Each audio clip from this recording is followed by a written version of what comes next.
Chapter 12. Sybil, Madison's aunt, was not as immediately into the idea as I'd hoped. It took at least half an hour of discussion before she would even consider it.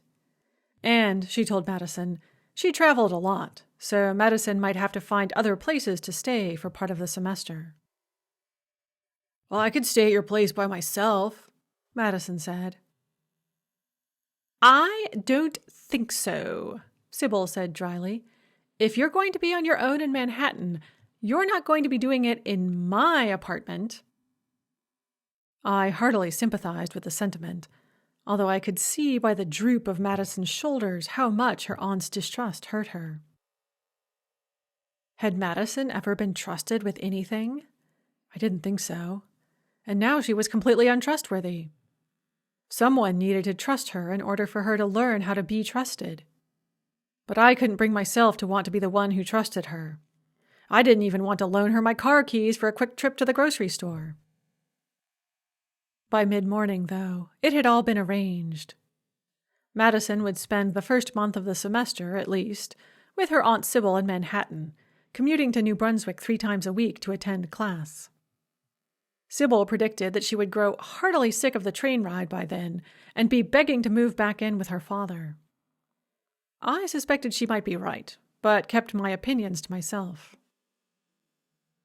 "At least you won't have time to get into trouble, and you won't be spending any more time with Brenda," Sybil said, her tone acidic. Brenda was Madison's mother. Apparently, Sybil felt no compunction about bad-mouthing her sister-in-law in front of her sister-in-law's child. Sybil, I sensed from what I could catch eavesdropping on the conversation while pretending to check over my syllabi prior to uploading the final versions onto the course pages on Sakai, was hell on wheels and a real piece of work. Sybil, I guessed, had a lot more in common with Madison than Eric did. Living with her would either do Madison loads of good, or drive her to rebelling and running away even more thoroughly than she had from her own parents. "Let it work out! Let her not come running back to me! I can't deal with that." Then I felt ashamed of that thought. But I did have a lot on my plate, and Madison really should be someone else's problem. Ideally, her own. We ran into a minor snag over the tickets. Eric, with whom I was texting while Madison talked on the phone with her aunt, wanted to put Madison on a plane that afternoon. Sybil, though, said she was going to a show that evening and wouldn't be able to meet Madison when she arrived. Madison said she could let herself in if Sybil left a key with a neighbor, or she could hang out on her own and explore Manhattan until Sybil got back. "I don't think so," Sybil said again, her tone even drier than before. "You can arrive when I'm able to meet you. Come tomorrow evening." Eric said, via text, that he didn't want Madison to have to spend another night at my place. I couldn't tell if he felt sorry for Madison, he was trying to spare me more trouble, or he didn't trust me to keep a sharp enough eye on her. Probably all 3. "It's fine," I assured him. "We'll be fine." "Maybe I should come down and get her after all," he texted back. I could be in Greenfields. I had finally revealed where exactly we were. By this evening, spend the night there, and fly up to NYC with Madison tomorrow. Something inside of me squirmed at the thought. I couldn't quite tell what it was. I didn't want to spend another day and a half being responsible for Madison, although if the situation weren't so fraught, it could have been fun. When she wasn't dragging me into potentially career or life-ending adventures, she was enjoyable to be around. At least, I thought so. I'd always liked zany, different people who marched to the beat of their own extraterrestrial drummer. The thing squirming inside of me, I thought, was about her father, not her. There had always been a certain something between us. A something that wasn't quite full-blown attraction, but that threatened to bloom into it if we gave it a chance. Even though he was at least 15 years my senior. I had never been the slightest bit interested in older men, But with Eric Johnson, there was a real danger that I might become interested. And, of course, an older, more powerful man falling for a younger woman over whom he had a certain amount of control was a tale as old as time. Ugh, vomit! You might be younger than him, but you're old enough to know better. My internal pep talk allowed me to text back to him that we would be just fine and he shouldn't bother himself, especially when I knew he must be extremely busy with the beginning of the semester. You must be at least as busy, he texted back. What courses are you teaching? Sorry, got sidetracked. But we should really talk about your career and how it's going at some point when this is blown over and things have calmed down again.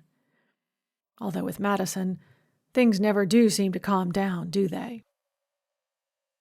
I'd be happy to, I wrote, my fingers on autopilot. Someday I was going to get myself in really big trouble, even bigger trouble than I already had, with my automatic response to requests. It was probably a trauma reflex, too. I firmly put that out of my mind and mediated the three-way argument between Madison, her aunt, and her father over when she would arrive in New York. Eventually, it was decided that I would drive Madison up to the airport Monday afternoon to catch the 4:52 p.m. nonstop flight to LaGuardia. Sybil, after some cajoling, I understood that Eric was texting her separately, agreed to meet Madison at the airport on her end. Eric wanted Madison walked from door to door, with as few opportunities as possible to deviate from the route or get into trouble. At one point, he floated the idea of me flying up with her, but fortunately nixed it before I could. He also suggested twice more that he should come down to fly back with her, but Madison set up such a howl at the idea that I talked him out of it. She's 21, I thought, but didn't say. She can vote, get married, join the military, own property. You've got to let her off the leash. Then I started to fret that maybe she did need someone to babysit her all the way to New York, and I was making a big mistake, one that she would be the one to suffer from. Maybe she needs to suffer from a few mistakes, I told myself. Like you just said, she's 21. She's got to grow up someday, and her parents will never let her unless she forces the issue.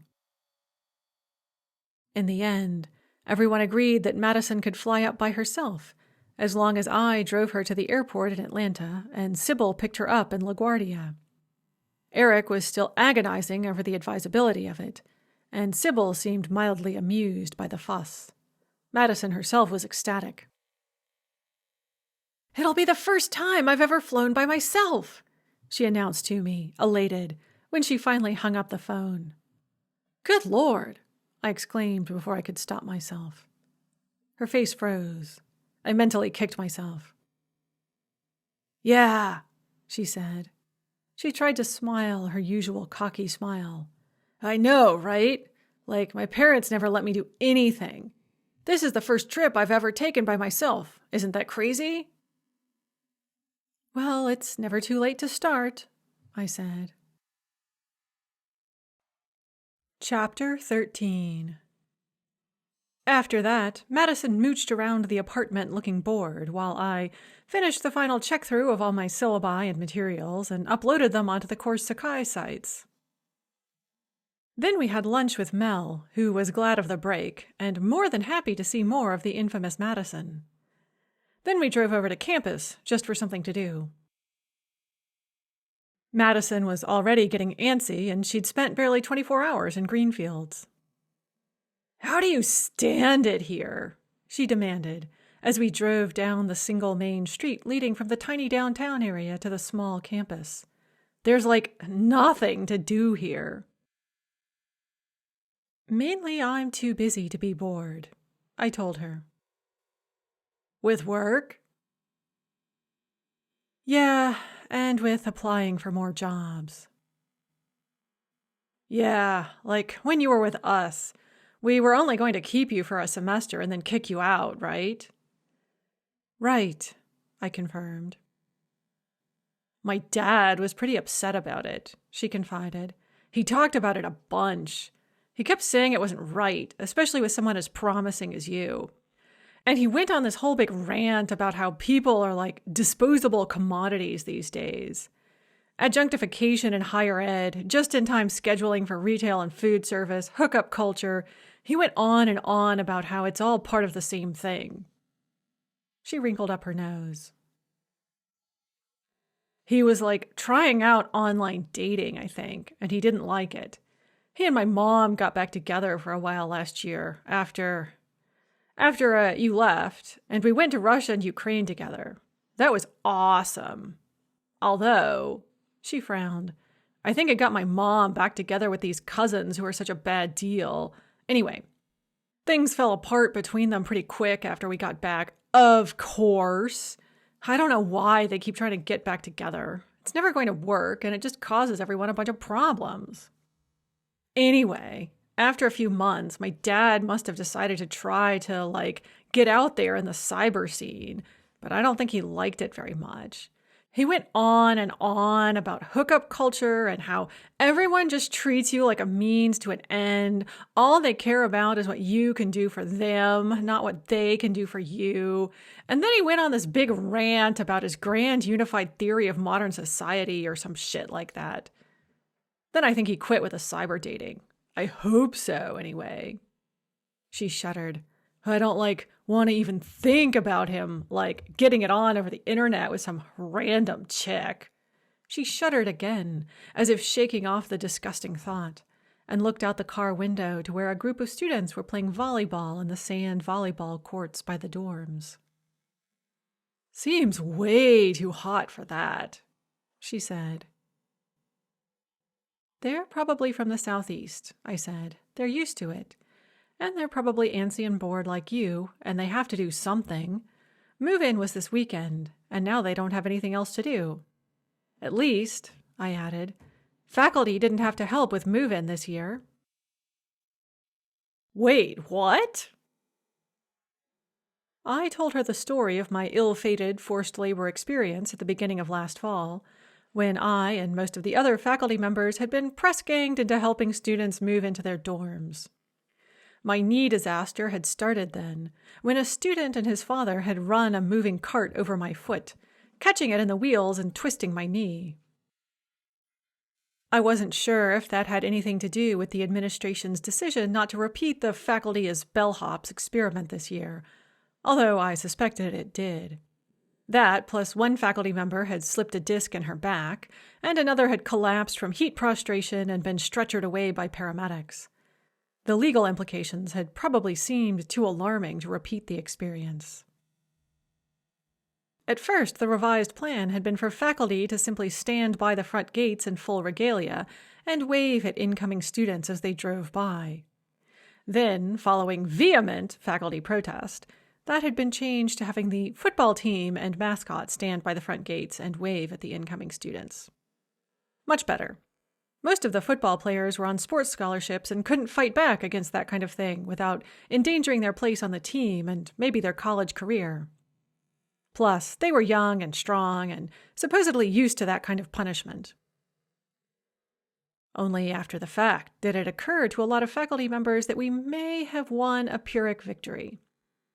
Yes, we didn't have to risk life, limb, and dignity by parading around in the Georgia August heat in full doctoral regalia, or by hauling thousands of pounds of luggage up and down these stairs of the elderly, AC-less dormitories. On the other hand, we had now made the football team and Crimson sports mascot the first official encounter with the college that the students had. It was probably apt, given that at Crimson, like at many American colleges, sports mattered more than academics. But we, the faculty, were supposed to be fighting back against that, and we'd handed the football team a prime spot of prestige on a platter. Not your problem, I reminded myself.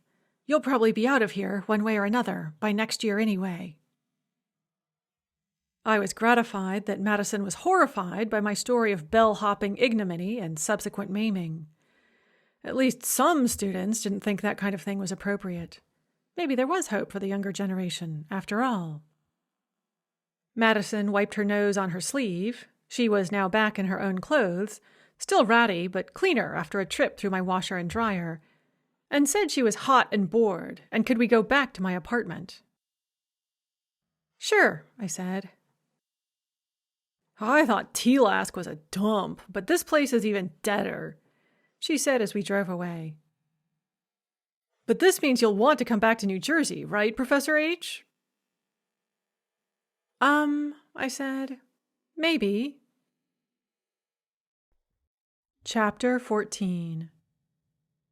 Monday morning brought the first week of the fall semester. Oh, joy!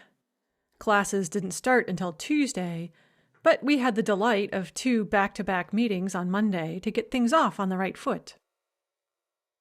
This meant leaving Madison on her own in my apartment. When we had been making plans the day before, I had blithely said it would be fine. Now, though, I was getting cold feet. She doesn't know anyone here, and she doesn't have a car. How much trouble could she get into? As soon as I had the thought, I imagined at least a dozen ways she could get into lots of trouble. And while I was bringing my car keys with me, I was leaving my actual car parked outside the apartment in plain sight. Mel was driving both of us over to campus in her elderly Jeep Grand Cherokee, which meant Madison would have a solid 3 hours to figure out how to hotwire my ancient Honda Civic, should she feel so moved. Hey, said Mel, glancing over at me as we pulled out of the parking lot. It's gonna be okay. I know, I think. I'm just all caught up in catastrophizing. I hear that. So, what do you think? Is Karen going to get rid of us this semester? It certainly sounds like she's going to try. It sure as fuck does, doesn't it? Mel glanced over at me again. Don't know how I feel about that.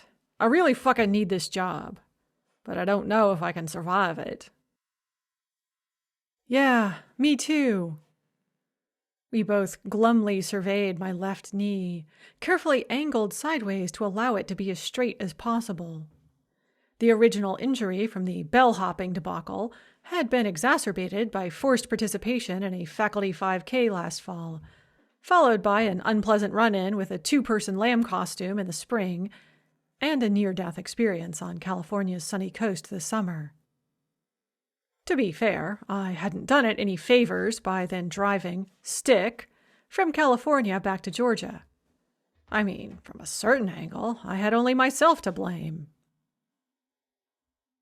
How's the doctor search going? I asked, in order to take my mind off how I might be complicit in my own maiming.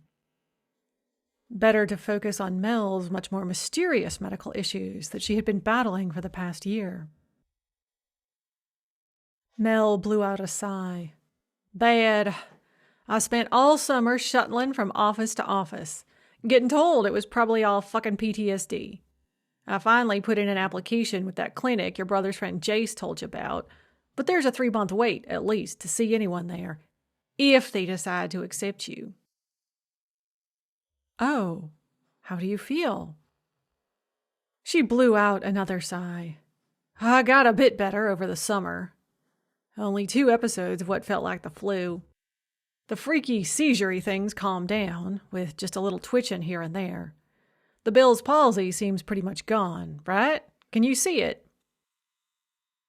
I looked over at her.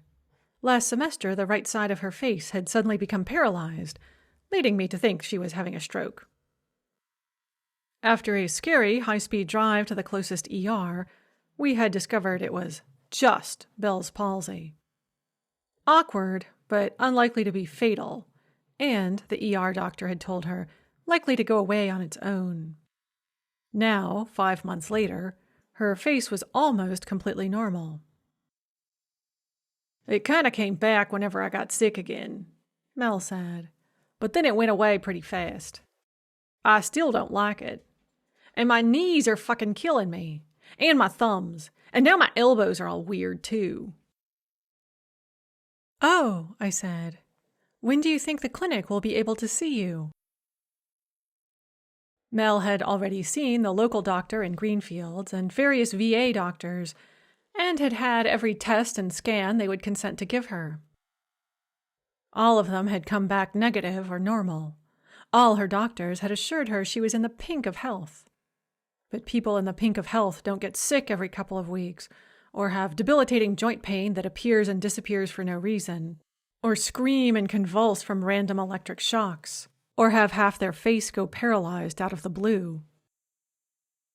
After several months of this, and talking to my brother John's best friend Jace, who had gone through something similar, Mel and I had both begun to suspect that she had Lyme disease or something from that murky collection of poorly understood problems. Bringing this up with all the doctors she'd seen so far had led to a lot of laughter and belittlement. Jace had suggested the clinic he'd seen, where he'd finally gotten at least a little help, but, as Mel was discovering, it was expensive and difficult to get into. "Maybe by October, if they agree to take me on as a patient," Mel said. "Meanwhile, I guess I'd better hope for the best." "Yeah," I agreed. We pulled into the faculty parking lot on the far side of the football stadium. The old football stadium. The college was building a new stadium, courtesy of their sponsorship deal with Security Solutions, the private security and prison company who decided to give them a lot of money in a deal that smelled ever so slightly of money laundering. What a college the size of Crimson was going to do with 2 football stadiums was an open question. What we were all pretty sure of was that the old stadium was not going to be converted to classroom space or anything educational. The walk from the parking lot to the basement at the bottom of Bedford Hall, where the first of our back-to-back meetings was being held, was long and arduous. Mel had offered to drop me off closer to Central Campus and then go park, but we had decided it would be quicker and easier for us just to walk over together. That was proving to be a bad decision. We had both worked up a good sweat by the time we stepped into the blinding cool darkness of Bedford. Maybe that was why we both began to shiver.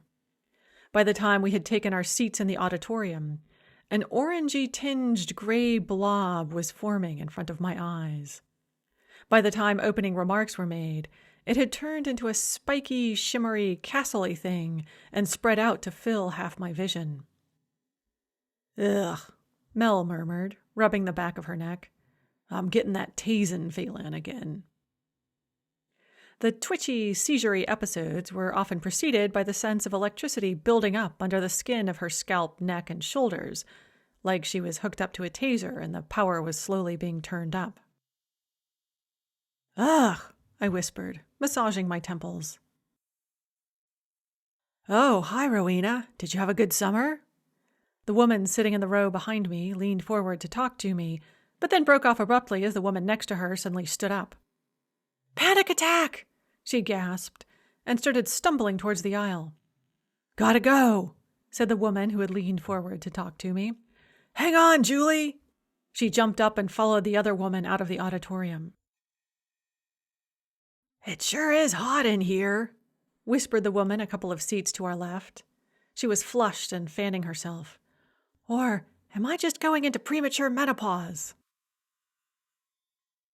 "I feel kind of hot too," said Mel.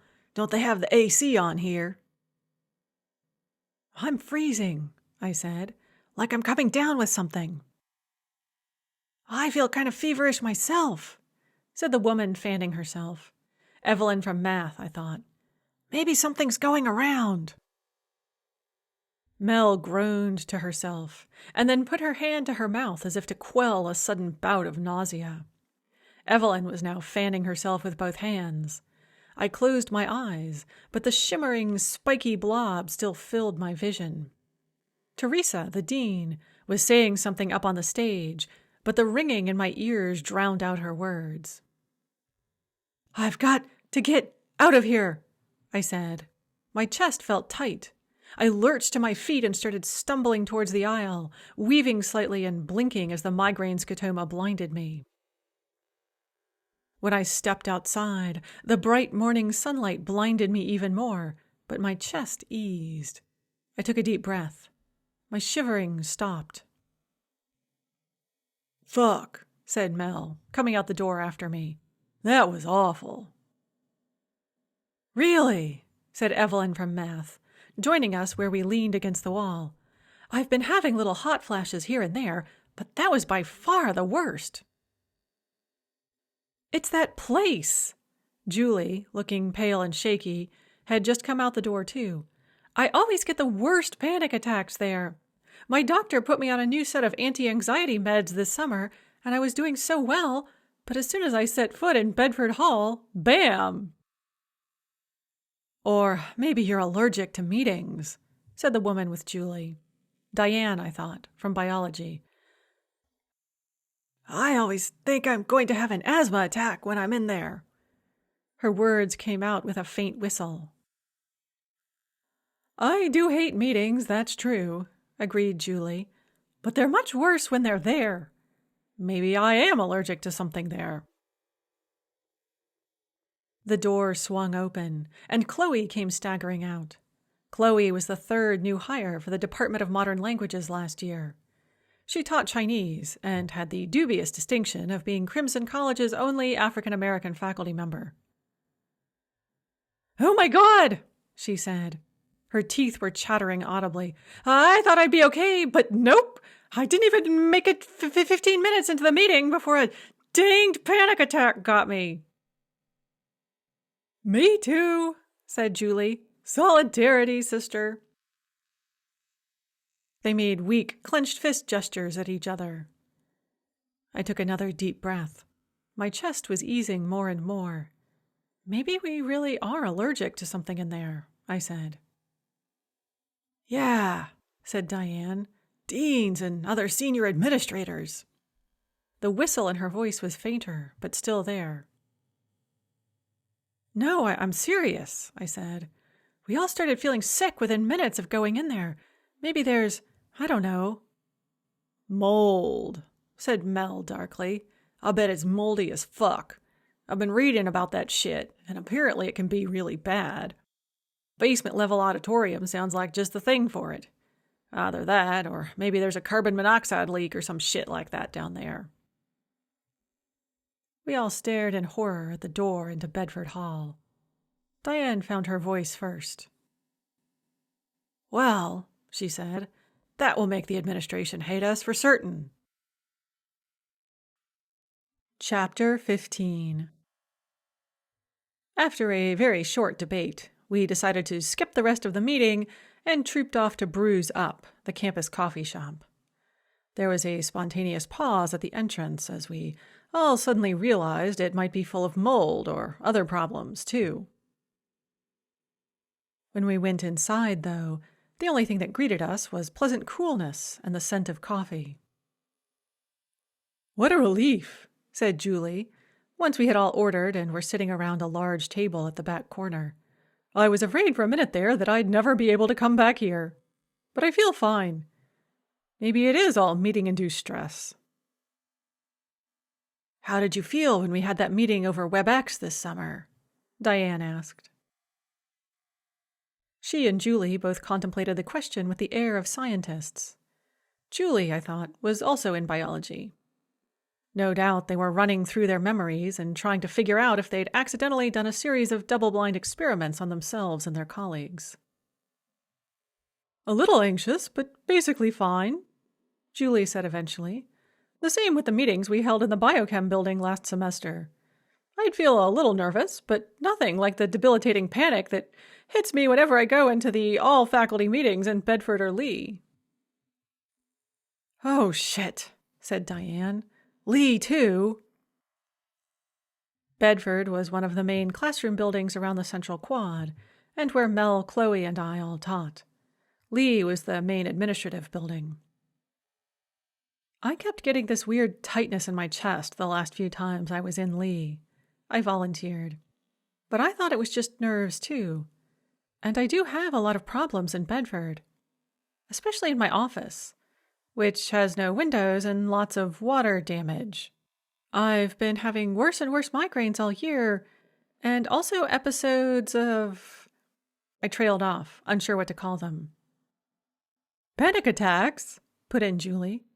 "Hot flashes." suggested Evelyn. Seizures? Asked Mel. There was an unpleasant pause while we thought about what all that might mean. No, I finally said. More like, I feel like I'm floating above my body. I guess it's a kind of out-of-body experience. I tell you all that it's all in your heads, except that on top of the asthma attacks I get in the auditorium in Bedford, I get this scratchy sore throat whenever I go into Lee, and if I spend too much time in it, I get full-blown laryngitis, said Diane. And my eyes itch and my nose runs. That sounds like allergies to me. But this other stuff, I don't know. What I do know is that if we complain about it, we're likely to bring a world of hurt down on us. Julie, Evelyn, and I have tenure, but I don't know that even that will protect us. You three don't have tenure yet, do you? I shook my head. Chloe is tenure track, but Mel and I are VAPs. Diane turned to Chloe. You're probably in the most vulnerable position, she said, because you have the hope of a permanent position. You two, she nodded to me and Mel. You can't stay here for more than another year anyway, right? Right, we agreed. But Chloe here could get tenure. Or they could find a pretext to toss her out before or during the tenure process.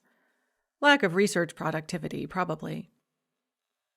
I have a book contract, Chloe said. Surely that means they can't complain about my research productivity, right? If you have one book under contract, they'll say you should have one book out and a second under contract, said Diane.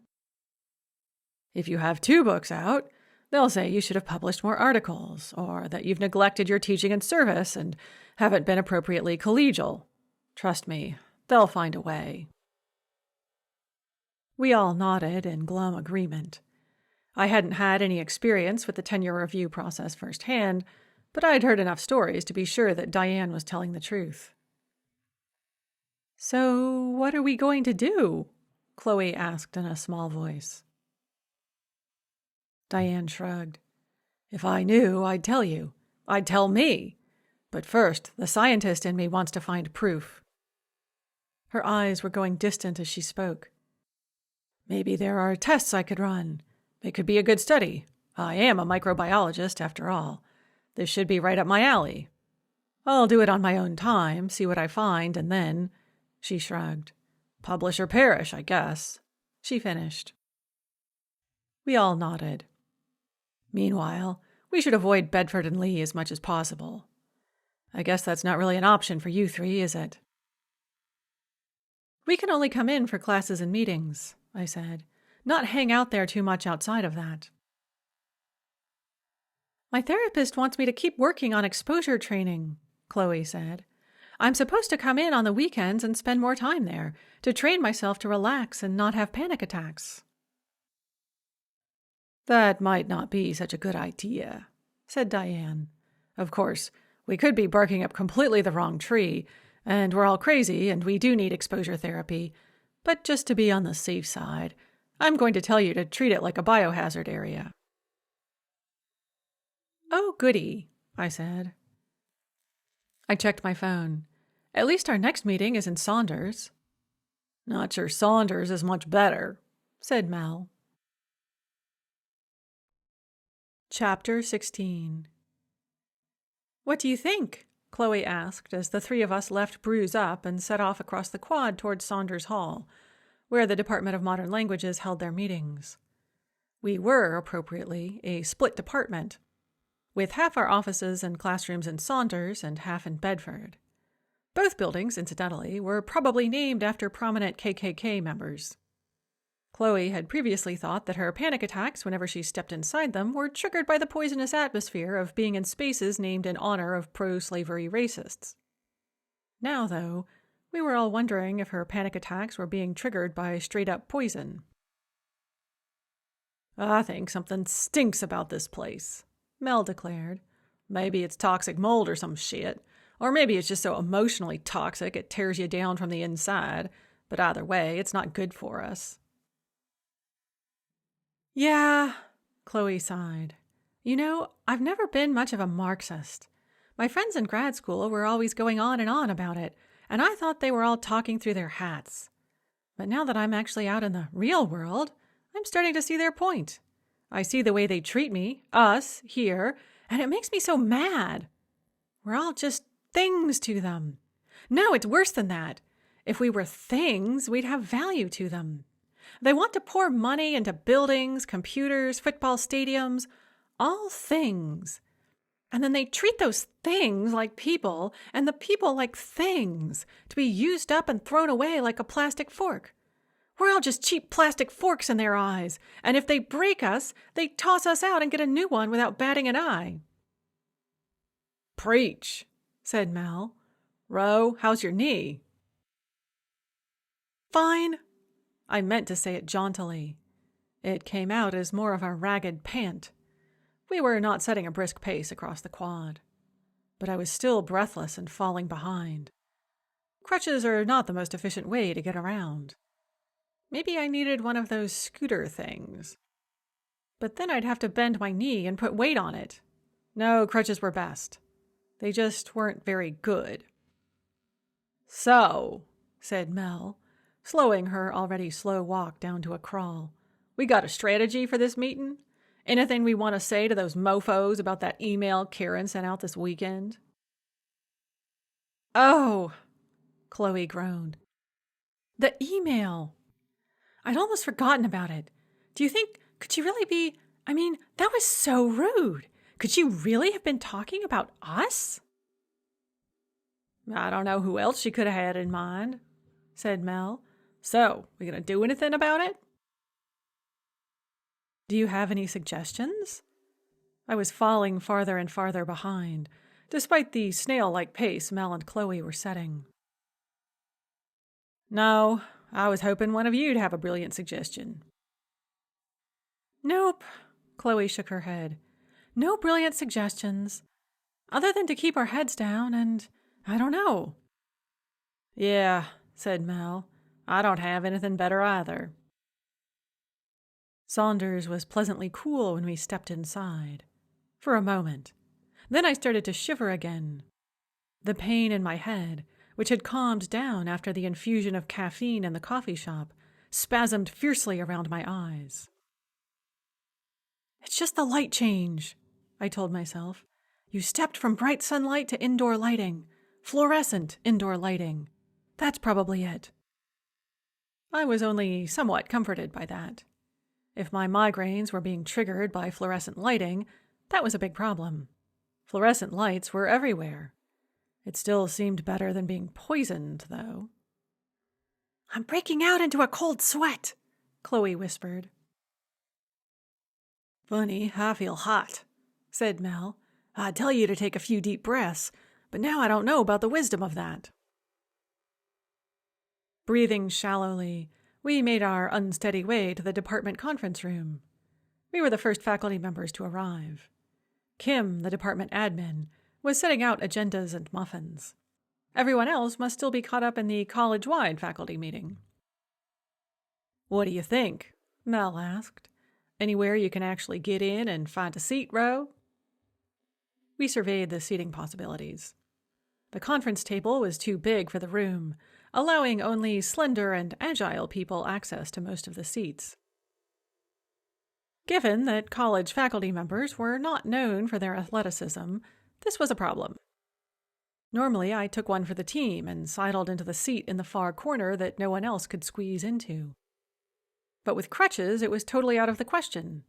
I was going to have to take the seat closest to the door. That would block the way for everyone else, so I was going to have to stand, guarding my chosen seat like Cerberus, until everyone else had filed past me and sat down. Is that a water stain in the ceiling tiles over there?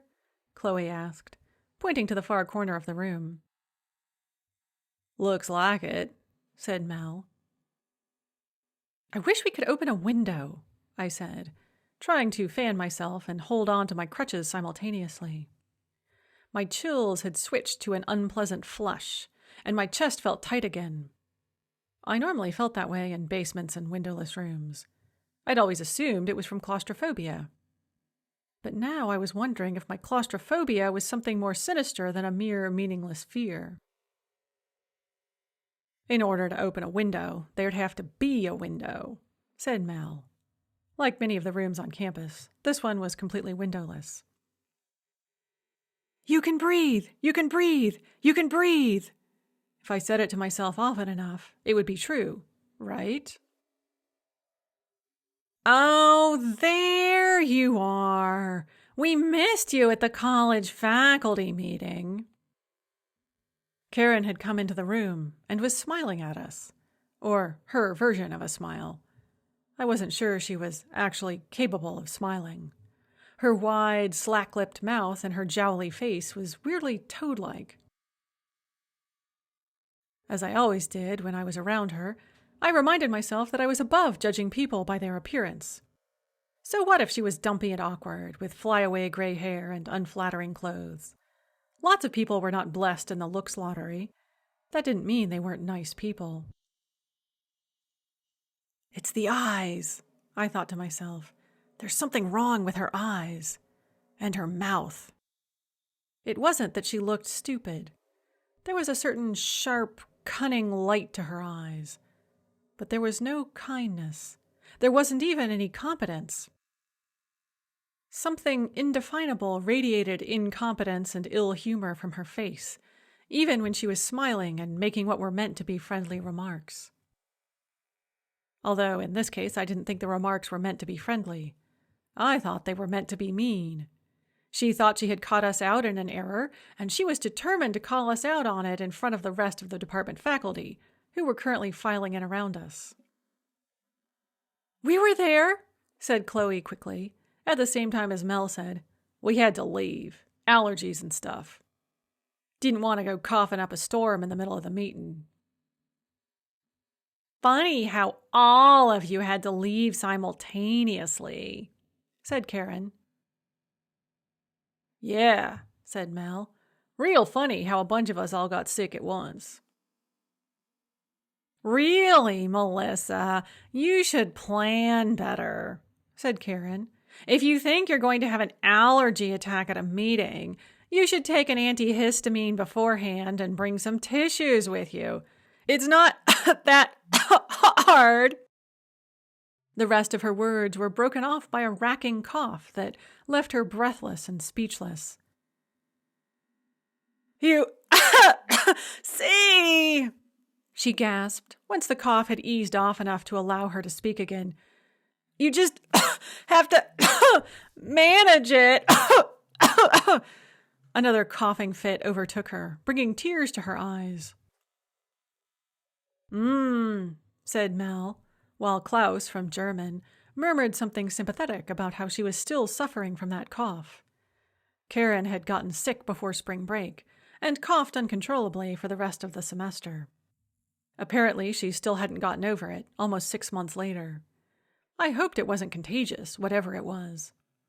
Probably, I thought gloomily, it was allergies to something in the building, which meant the rest of us weren't safe either.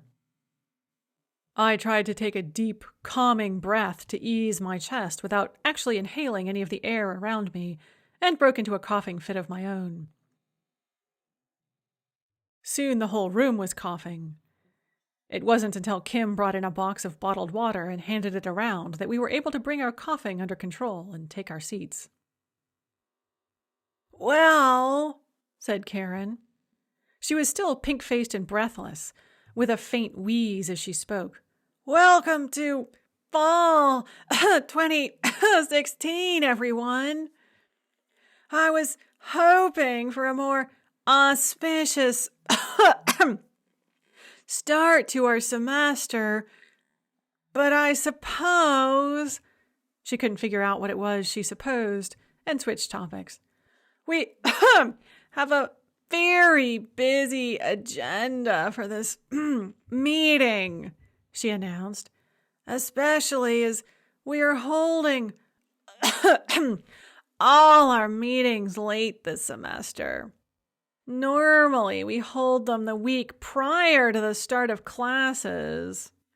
But with classes starting on a Tuesday, and at the request of several members who apparently couldn't make it back to Greenfield any earlier. I agreed to hold our meeting today. She paused, as if waiting for her beneficence to be acknowledged. A few wan smiles shone here and there around the room. I already sent you an email detailing the most important items to cover today, she said.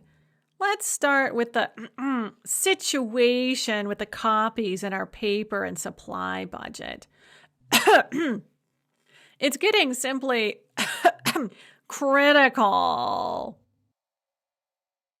I tried to stay awake and focused while she droned on about budget-cutting measures and how we were now going to have to enter individual codes into the copier to make copies. This devolved into a tirade on the part of several faculty members about Big Brother and totalitarianism. I agreed, but I simply couldn't keep my eyes open. It felt like all the oxygen was being drained out of my brain, but I was too tired to care. If I didn't get up and move around soon, I was going to fall asleep right here on the conference table. I jerked upright. Mel had elbowed me hard in the ribs. The matter of our hiring practices, Karen was saying. Of course. Jennifer from German was nodding emphatically. We really must raise our standards. We want to make sure we get people who are actually a good fit for Crimson and the department and are able to perform to our rigorous demands. In my somnolent state, I couldn't tell if people were actually giving me side-eye or if I was just imagining it. Everyone was nodding in agreement with Jennifer. And so I propose forming a committee to write up a department-wide description of basic minimum requirements for candidates, Karen said. It should be more than simply PhD in hand, although I think that should be part of it. No more ABD candidates. More nods. ABD stood for all but dissertation. Since the hiring process could take up to a year, it was common for people to apply during their last year of grad school, before they had actually defended their dissertation, in the hopes of having a job lined up for the next fall. However, given the tight job market, departments could be choosy. Some no longer accepted applications from ABD candidates. Some still welcomed them with open arms, on the generally correct assumption that they were cheaper and easier to exploit. I started to relax. This couldn't be about me. I had had my PhD in hand at the time of application. I looked around the room. Chloe appeared to be trying to sink down under the table. She, I remembered, had been hired straight out of grad school.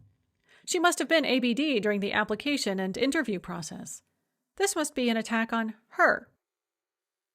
Teaching experience is the most important thing, Karen was saying vehemently. We can't afford to have inexperienced teachers at Crimson, especially not in this department.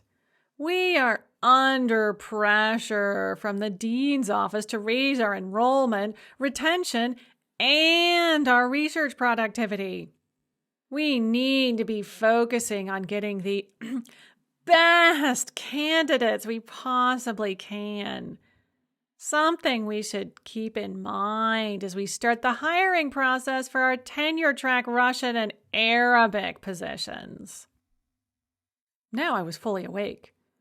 Karen had made vague promises of the possibility of a permanent position in Russian last year.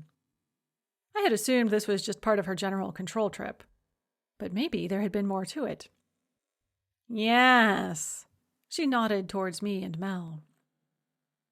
The department has gotten permission to hire a Russianist and an Arabist, but I should emphasize that is only if these programs remain within the modern languages department.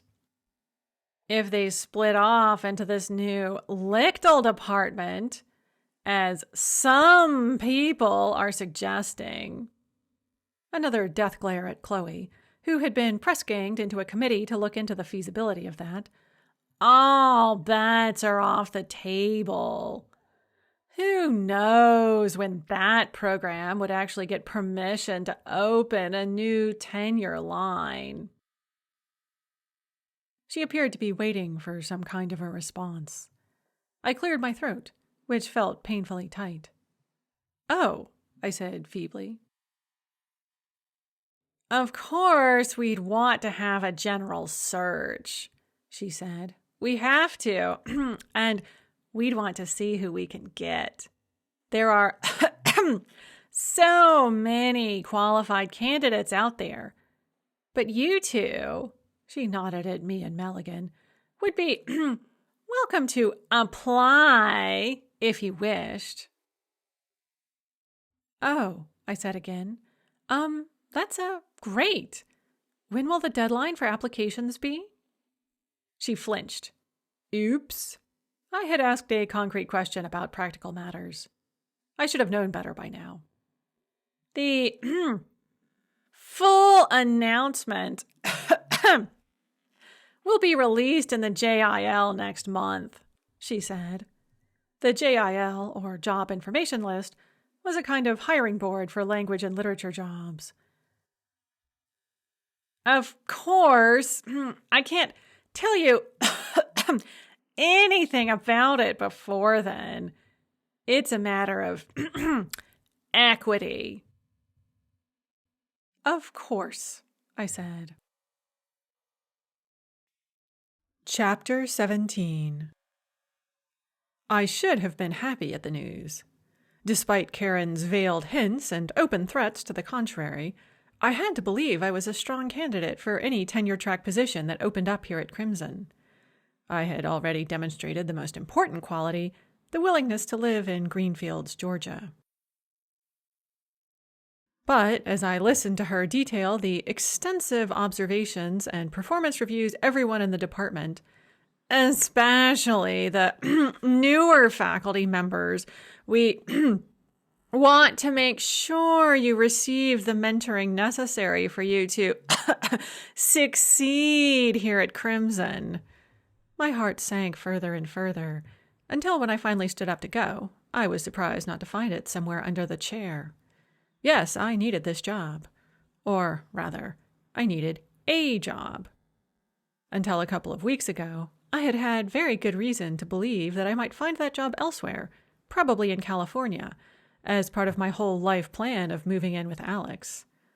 When our relationship had fallen through, so had my life plan. Now I had to rely on Crimson College once again. Well, maybe not. At Frank's suggestion, I had put in an application with the FBI last spring. I had undergone one round of testing and interviews in May. Now I was waiting to hear back about that. 3 months, Frank had assured me, was not too long. It could take 6 months or more before things moved on.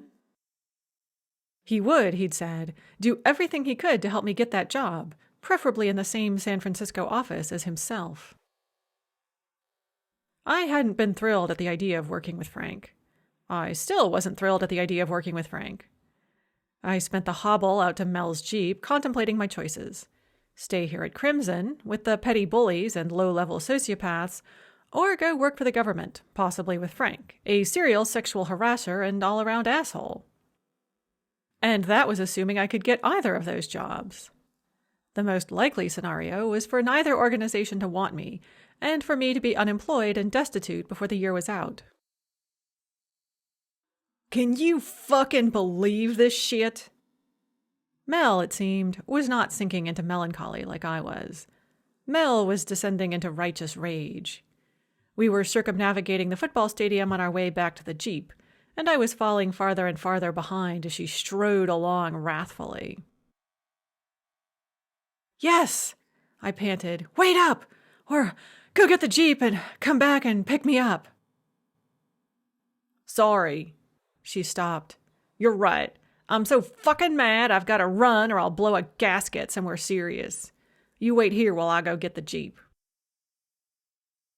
I leaned gratefully against the wall of the stadium and pulled out my phone. Half a dozen text notifications popped up on my screen. My heart jumped from nerves. I'd been feeling anxious all morning about leaving Madison on her own in my apartment. Mainly, I'd been worried about her burning the place down, or destroying my computer in some way, or possibly heading out to score drugs and getting caught in the act and plunging me into trouble. I'd also been worried about my colleagues back at Crimson finding out about her being there. Even if she didn't do anything illegal while she was with me, I was afraid that her very presence would be considered inappropriate in some way. Even though we were both legal adults, no longer had any sort of teacher-student relationship, and were not engaged in any illicit activities, letting an ex-student spend the night seemed like just the kind of thing that Karen and company would jump at the chance to use as grounds for termination. The first text was indeed from Madison. I opened it with trepidation, but it only said, "Hey, Professor H! When are you getting back? We need to leave soon if we're going to make my flight." I texted back to assure her that I would be there in a few minutes, and we were in no danger of missing her flight. The next was from her father. "Just checking in, Rowena, to make sure everything is still in order for Madison to get to NYC tonight." I texted back to assure him that I was about to set off to the airport with Madison, and that so far, all systems were go for her safe and timely arrival at the handoff zone. I resisted the urge to tell him to stop fretting. If everything went pear-shaped with Crimson and the FBI, Eric Johnson might be my best hope for employment.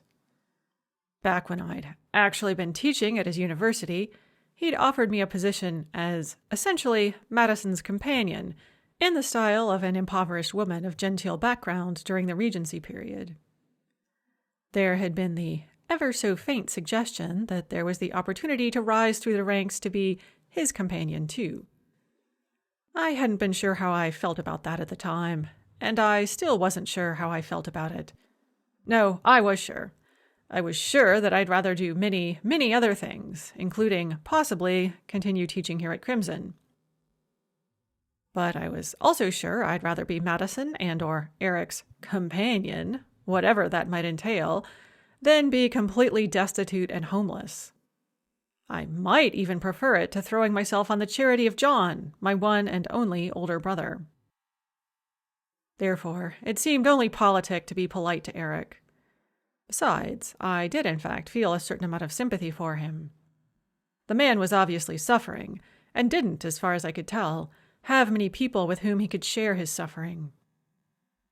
But for whatever reason, he felt safe unburdening himself to me. 2 more messages.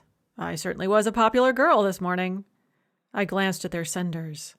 My heart skipped a beat and my underarms broke out into a sweat before my eyes even had a chance to consciously register what the little blocks of text were telling me.